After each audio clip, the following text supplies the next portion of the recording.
Para mí es un placer y es un honor estar esta tarde en esta final de los trabajos de investigación científica de ACADI.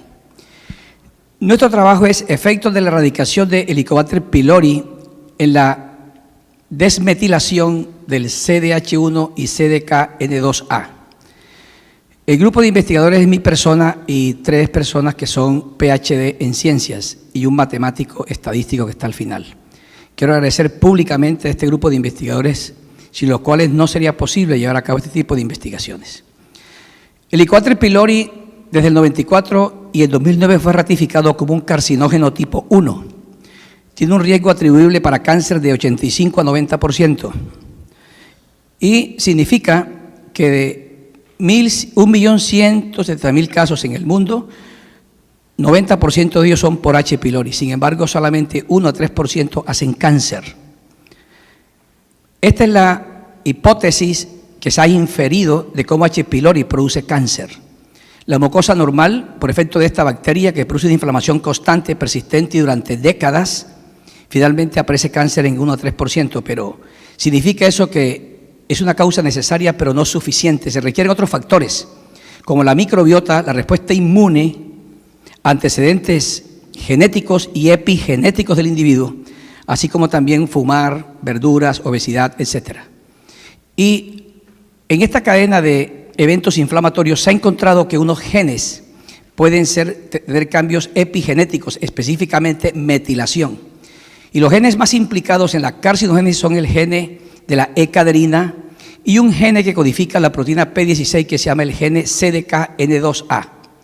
Una vez que está H. pylori presente en la mucosa gástrica, de manera persistente, hay una inflamación intensa y el epitelio gástrico es sometido a múltiples cambios moleculares, como por ejemplo, activación aberrante inducida por deaminasa citidina, una alteración del mismatch repair del DNA y lo que nos compete aquí hoy, una metilación aberrante de estos genes, del CDH1 que tiene que ver con la unión intercelular, el CDKN2A que tiene que ver con el ciclo celular. Significa que cuando este gen está presente se evita la proliferación celular y una vez que ese gen es metilado se pierde esa capacidad.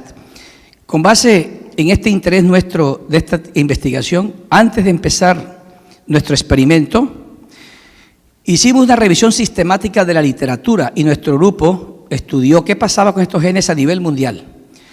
Y buscamos artículos publicados de 2000 al 2018 y solo 13 artículos han evaluado la metilación de promotores de varios genes, pre y post erradicación de H. pylori.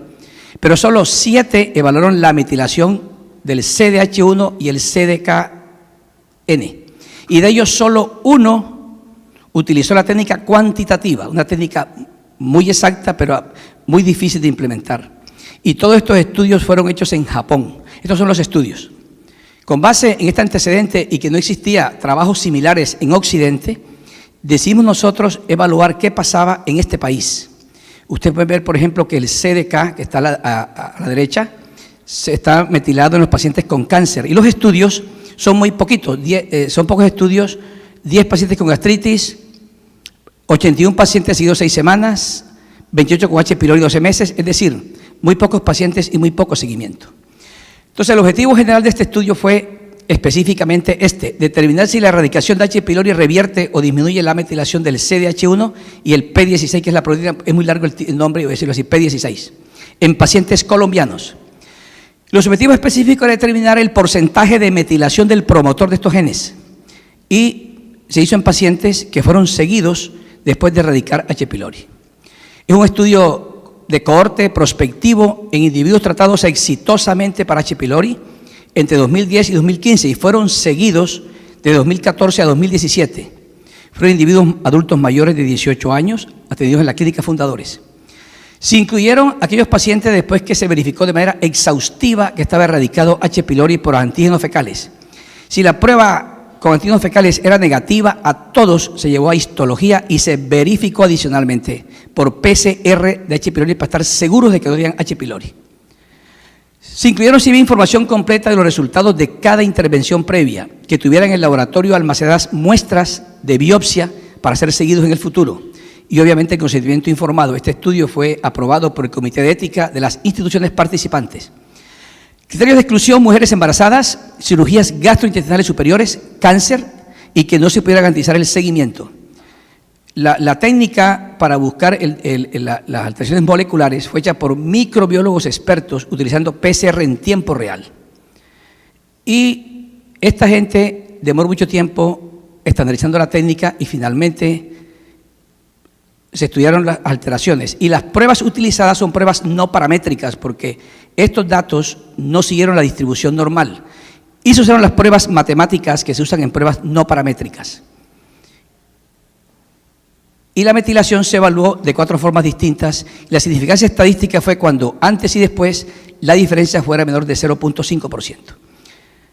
Es una corte de 173 individuos en los cuales fueron tratados exitosamente y seguidos hasta 66 meses. 96% de los pacientes en el seguimiento estaban libres de infección por H. pylori. Es un dato aquí que la reinfección en Colombia es menos del 4%. 78 aceptaron ingresar al estudio, pero se excluyeron 26 por varias razones de los criterios de exclusión. Finalmente, los pacientes involucrados fueron 52 individuos. Antes y después se hizo eso. 18 pacientes, 20 meses, 16 pacientes esta fecha, y este es el dato más importante de esta investigación. El CDH1 disminuye de manera significativa en el seguimiento con el tiempo. Se desmetila el DNA. Y algo importantísimo es que encontramos que en 4 pacientes con gastritis leve, Olga 0 a 2, por primera vez encontramos que estaba metilado este gen de la P16. Y algo interesantísimo, cuando se erradicó H. pylori, todos estos 4 pacientes se disminuyó la metilación, pero específicamente en 3 desapareció. Y otros pacientes en el curso del seguimiento les apareció metilación de esta proteína P16. Este es un mapa de calor que específicamente significa que lo que está en rojo está metilado. Y post tratamiento que está en la parte inferior, lo que está en rojo está metilado. Se ve cómo claramente se desmetila mucha gente. Y esto quiero decirlo de manera muy concreta. Los pacientes que estaban metilados se desmetilaron y la próxima metilación fue de otros pacientes. Y la curva de Kaplan-Meier muestra esto interesantísimo. En la medida en que el paciente se vigila en el tiempo, de manera progresiva desaparece la desmetilación. Y algo interesante, la desmetilación, el riesgo de que esa metilación de esos genes desaparezca o mejore es de 10. Un riesgo es de 10 si tiene edad menor a 48 años. Y cuando se sigue en el tiempo, de manera progresiva se ve más la desmetilación. Conclusiones. Hubo desmetilación significativa del CDH1 post-erradicación de H. pylori y podría ser en el futuro un marcador de riesgo para cáncer gástrico. Es mejor la erradicación en gente menor de 48 años. Es el primer estudio en Occidente que demuestra el beneficio molecular de erradicar H. pylori. Es el estudio con mayor número de pacientes seguidos por más largo tiempo en el mundo. Y haber encontrado nosotros en algunos pacientes con gastritis crónica leve metilación de esta proteína significa que el Olga, el Olguín, la alteración morfológica con los endoscopios es muy tardía comparada con la alteración genética. Si otros estudios comprueban que esto es cierto, la metilación de estos genes podría servir como un marcador de riesgo y los pacientes ser seguidos hacia el futuro y no solamente con el Olga, Olguín o las alteraciones morfológicas de las endoscopias. Gracias, muy amables.